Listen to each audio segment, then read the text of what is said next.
Frog and Toad are friends. Chapter 3. A Lost Button.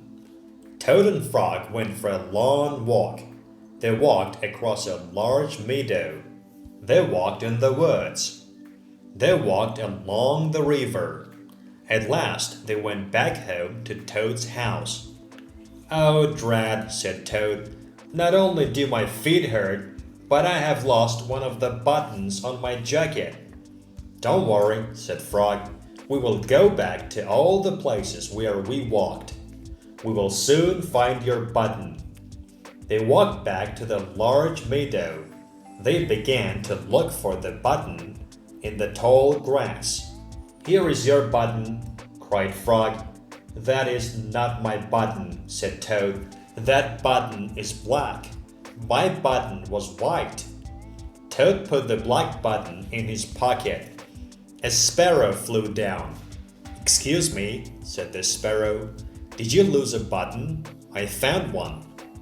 "That is not my button," said Toad. "That button has 2 holes. My button had 4 holes." Toad put the button with 2 holes in his pocket. They went back to the woods and looked on the dark path. "Here is your button," said Frog. "That is not my button," cried Toad. "That button is small. My button was big." Toad put the small button in his pocket. A raccoon came out from behind a tree. "I heard that you were looking for a button," he said. "Here is one that I just found." "That is not my button," wailed Toad. "That button is square. My button was round." Toad put the square button in his pocket. Frog and Toad went back to the river. They looked for the button in the mud. "Here is your button," said Frog. "That is not my button," shouted Toad. "That button is thin. My button was thick." Toad put the thin button in his pocket. He was very angry and disappointed.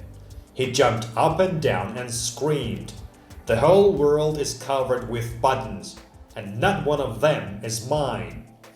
Toad ran home and slammed the door.